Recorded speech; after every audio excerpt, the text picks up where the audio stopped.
What is the most embarrassing way your body has betrayed you? I danced classical ballet for years when I was younger. One day when I was 12, we were doing a stretch where we were lying on our backs with our butts scooted to the wall and our legs stretched towards the ceiling. We would let our legs fall into the splits, letting gravity assist us. So we were lying there, listening to quiet piano music, my legs wide open, and the girl next to me was whispering jokes and making me giggle. I could feel the onslaught of explosive gas happening, but being young and stupid, I was afraid to close my legs because I thought I'd get into trouble. So I ripped the loudest, most terrifying toot to ever exist. I think I blew a hole in my little pink leotard, I swear to God. The room was a huge wooden studio, so that expulsion from hell was bouncing off the walls for like 15 minutes. All the little girls started screaming. I was screaming. The teacher was probably screaming. Still gives me nightmares. I stood up from sitting at work and screamed in pain because I got a cramp behind my nuts. I don't know how to explain it, but that's where I felt the pain. My co-workers were dying of laughter when I explained what my scream was. In 6th grade, I got hard for no reason and then was asked to go hand something to the teacher. When I stood up, this girl that sat near me stared right at my nethers with wide eyes. I'm just thankful she didn't tell anyone, or I might not have heard the end of it. Last summer, I tripped over something while walking on the sidewalk. Happens every now and then, no big deal. It normally just looks like a funny skip or something, except this time I kind of leaped forward into the air. And somehow the normal response message to put my hands before me didn't reach its destination, so I just dropped onto the ground like a human sack of potatoes. It was equally painful and embarrassing. Still don't know how the crap that happened. I was sitting on the floor in my cheap wooden condo and let out a huge guff of wind. Dog in the condo below me started barking, and I could hear the cute girl who lived there and her visiting parents laughing. A note from the narrator, this video has been a matter of spreading out the toot stories which, surprise, comprise the majority of accounts from this forum. Struggle on, my fellow gaseous humans.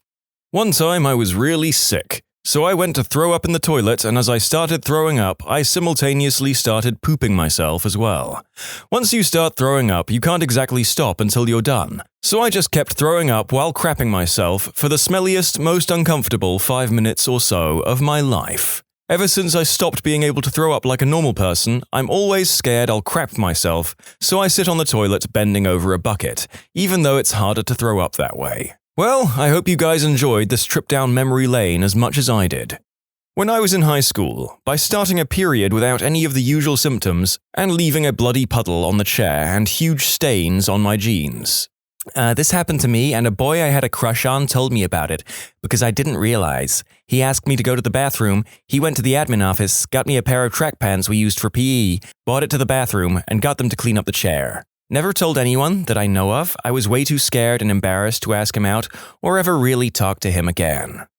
In a meeting with my managers, they're complaining about X, Y, and Z that I haven't achieved. I'm not upset about the criticisms. If anything, I'm angry I have to hear them. But for some bizarre reason, my eyes started watering. We'd have these meetings weekly, and every time my eyes would water and tears would pour. It started just happening when I wasn't even angry. And even in normal angry situations, I'd never tear up. Just in those meetings.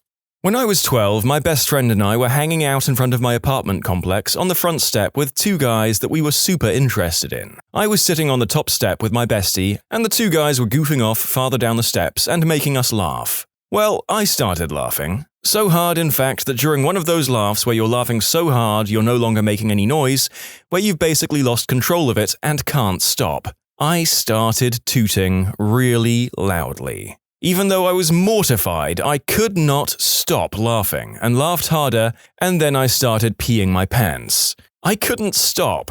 The pee was running down the steps as I tried desperately to stop laughing by covering my ears and shutting my eyes. I finally gained control of my body and stopped laughing, but it was too late. My crush came over to sit next to me, and right before he sat down next to me, he saw the puddle of pee and jumped up in alarm and said, "Whoa!" I got up and tried to run inside, but I didn't have my key, so I had to ring the buzzer and had to wait for my mum to buzz me in front of them, with pee-soaked pants and the giant puddle of my pee that had run down half the steps. I stayed inside the rest of the day, and that night, my crush miraculously came back and asked me out through my bedroom window. Good God. How good was the joke that you experienced such a total loss of control? How did the trauma of your bodily evacuations not sober you up and stop you laughing? At least it seems to have humanized you enough for your crush to get brave enough to ask you out, so that's something. 2-hour train ride. I felt the air coming slowly, but I held it back until the end. Finally, the next stop was mine, so I stood up and walked to the door, still holding back that, now massive, amount of air in my colon. Just when the doors were about to open, some child stumbled into me from behind. It surprised me so much that I, just for a moment, didn't hold in.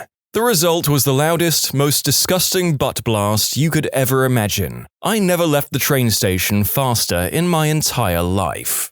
Story time. My grandmother was killed when she received the AIDS virus through a blood transfusion back in the day. Know that my grandma was the one that ate the bullet that makes hospitals screen blood. My family donates blood on her birthday. I hate donating blood. I hate needles, I hate seeing blood, and I hate the weird cold feeling you get through your entire arm. In a terrible twist of fate, I happen to have universal blood that is CMV negative. I can donate to babies and small children, which is apparently rare. Hospitals are always in short supply, it seems, as I am always getting calls to donate a double amount every time I'm eligible. I charge them twice as many cookies as they give to other people. One time, after giving a double dose, I was feeling just fine. I usually feel wiped out and need to go to sleep, but that day I was feeling fine. I got home and the wife was there, and we're trying to have a kid and we were both kind of flirty, so we went for it. I got in the buff when my knees wobbled, the room spun, and I just collapsed on the floor. I never lost consciousness, I was just sprawled naked on the floor, unable to lift my arms or legs. I could lull my head about. Don't try to have a romantic time after donating a double dose of blood. My husband was annoying me the other day, and I tried to toot on him, and I crapped myself. Not sure if it's just me, but if a girl is going to sit in my lap, I will get immediately hard. I don't go around trying to get girls to do this, but I have had a few insist and then call me out for being a pervert when I tried my best to persuade otherwise. Santa? Looks like you should change your name to Meat Uprising. When I inadvertently spit on the monitor when I'm trying to explain something to someone. Dislocated hip while having adult fun times. Twice. I once went to school when I felt really sick. Within 10 minutes of me being at my school, my stomach started cramping, and I informed the teacher I was going home. It's about a 10-minute drive with my bike. Every time I went over the littlest bump, my stomach started hurting really bad. Not even 2 minutes of me biking to my house, I stopped to throw up. I threw up so bad that I started crapping my pants. A lot. Some of my friends started driving by, but I don't think they noticed me. I call my dad, who didn't have any way of bringing me home. He did, however, have a scooter. He comes along and I tell him I need to go home, but not on the bike. He tells me there's no other way, so I get on the bike, with crap still in my pants, and we drive home together. Not being able to burp or toot when I want to, but becoming a grandmaster butt trumpeter when most inappropriate. Was hanging with my boyfriend at his parents' house and was in his room, and we were just being silly, and in a moment of silence, I tooted for the first time in front of him, super loud, and at that same moment his mum walked in and silently turned around and left. He starts laughing at my super shocked face and the situation, and then I let out another slow, drawn-out, loud toot. It was hilarious, but oh my gosh, it was embarrassing at the time. It only happened like maybe 6 weeks ago. Just look at my fricking username. Thank you for your contribution, dear username I only have one hand. Honestly, entirely my own fault, but I drank too much one night and had a 3-hour train ride the next morning while completely hungover and nauseous. While in the train, I felt the need to throw up coming again, so I stood up to move to the toilet on board. This new modern fancy train had automatic doors on the toilet, and I couldn't figure out where the button was to close them, so I'm frantically trying to figure it out while suppressing my vomiting as much as possible. This sweet old lady who was sitting near the toilets noticed my trouble and pointed out the button to me, so I thanked her and closed the door and went. Very audibly. I didn't dare to look her in the eye when I walked by in shame. Brain. Let's have a seizure. Bladder. Awesome! This is as good a time as any to pee yourself in front of everyone. I am 30 years old. Last year, I pooped my pants. Full on. It was traumatic, shameful, and embarrassing. Be skeptical about any sounds your guts are making, people. My girlfriend and I went out one night to our local bar that does a wing night every week. It's our favorite bar, but also one of the only bars open all winter in our beach town, and wing night being the most popular night, we had to wait for a table for a while. Usually, we get one beer each during weeknights, but that night we had a lot more while waiting for a table. So after quite a few beers, some hot wings, and a night of all settling, the next day it needed out. I was at work, just me, my boss, and the head of all the offices in my state, 5 offices. I took one of the biggest dumps of my life and clogged the toilet the worst I ever have. 20 minutes with the plunger, I had to admit defeat. I told my boss, which was embarrassing as hell because she's pretty attractive. She called some plumbers, but none of them could come out that day, so I went back for another 15 minutes trying to get it to flush. I called it again, and the 3 of us left early since we only have one toilet in the office. The plumber came the next morning and got it cleared. So long story short, I ate too many wings, drank too much beer, and cost the company $150 the next day to unclog a toilet. In the womb, my lungs said, "Screw you," and have yet to cooperate 2 decades later. It's really cute when I can bench press 60 pounds, I'm a petite female, but I need a break after 2 flights of stairs. At a movie night with some friends and girls in high school, I somehow coughed and sneezed at the same time, and a huge snot rocket flew out of my mouth and onto the blanket. Very rarely I am walking and either one of my legs will just give out for like half a second. It's never enough to fall or anything, but it does make me look like I don't know how to walk or that I may be drunk. When trying on an engagement ring in a jewelry store, my finger swelled so much that I couldn't get it off. Even with lube applied by the store, it wouldn't go down. The ring just seemed bonded to my finger. I still remember feeling embarrassed when the jeweler smiled and said, "It's a good sign. This engagement ring is already married to your finger." The ring was eventually removed by soaking my finger in ice water several times to reduce the swelling. I have irritable bowel syndrome and get really insanely distended stomach full of gas when I eat certain foods. It looks like there's a basketball under my skin and it's all gas. My boyfriend of a year or so knew about my IBS, but hadn't really experienced the worst of it. One day we were hanging out at my apartment and I had my big gas belly. He knew what that meant, so I excused myself to my room to try and toot some of it out. He decides to come in to show me something on his phone as I'm laying on my bed with my knees up, trying to coax the gas out. He starts laughing at the sight. I start laughing. I feel an epic release of gas coming and I try to tell him to leave ASAP, but I'm also laughing. Between the laughter and the position I was in, I couldn't hold it back. I let out the loudest, longest toot in history. At first he laughed in surprise, then as it kept going on and on, his face changed from laughter to surprise to shock, mixed with what looked like a twinge of sadness. Watching him go through so many emotions right on his face just made me laugh harder, so the toot just kept going. After what feels like an eternity, he steps out of the room, hands over his mouth. He comes back in, and the butt blast is finishing off with a final toot toot toot. He is speechless. The first thing he says is, "I feel like I lived 80 years, died, and then came back to life again before that toot ended. I just don't understand how it was so long and steady, and then it got all Louis Armstrong at the end." And that's how he started calling certain trumpety toots Louis. Also, we moved in together a few months later, so my butt performance didn't deter him too much. Well, ladies and gents, I told you there were going to be a lot of stories on bowel movements, but believe me when I say I have actually reduced their representation in this video compared to the original forum post.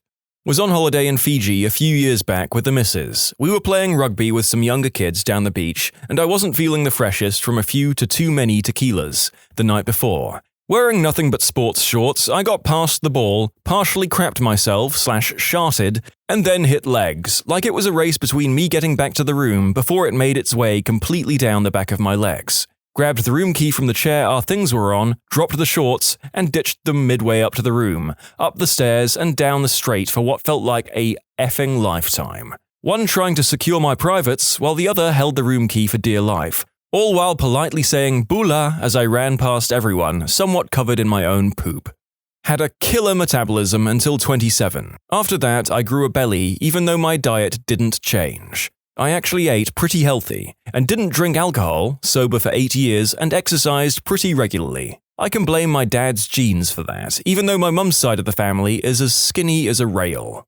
I was standing in the checkout line at Target getting myself a drink and a little snack because I hadn't eaten anything yet that day, and started feeling kinda crappy because of it. I got in the shortest line, and then my mum and daughter started talking to the cashier about how something should have been on sale. My hearing starts getting staticky, and my vision is getting dark, and I'm bracing myself on the conveyor belt, just trying to breathe and play it cool. Mum and the cashier keep talking about the coupon, and I'm thinking to myself, dear God, how embarrassing. If they have to call an ambulance and I'm taken out of this place on a stretcher, I can never come to this Target again. So they keep talking, and I just decide to sit down on the floor because that's just what you do. And I'm sitting there with my head on my knees when this manager walks up and in a kind of angry, confused tone, asks me if I was okay, and I stand up and tell her, oh, yeah, I'm fine, and play it off to avoid drawing any further attention from myself. I check out, take my stuff, and sit in my car in a cold sweat, and realize I had never fainted before in my life,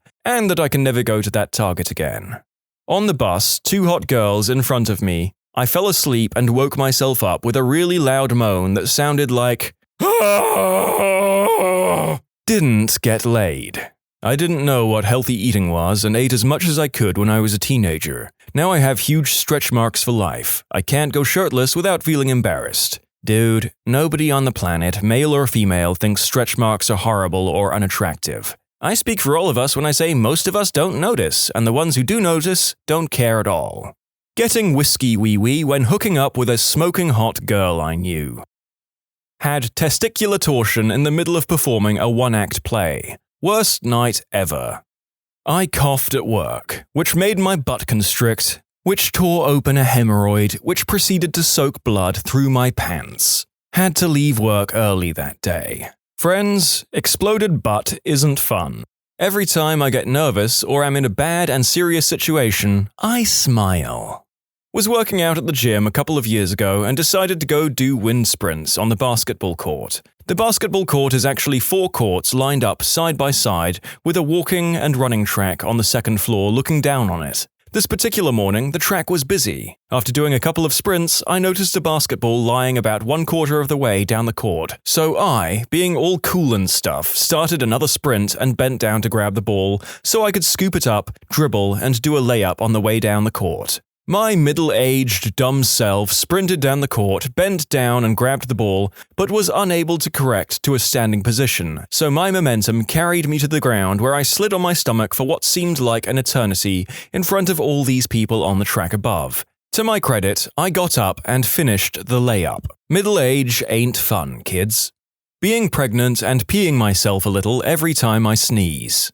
First time hooking up with this guy I'd been lusting after for a while. No clue he was into it too, so double yay. Some, or all of, the drinks were had, and as a result my body completely refused to cooperate. No matter how into it I was in my head, or all he did to get me going, which was a lot and felt awesome, my lady flower stayed drier than the Sahara Desert.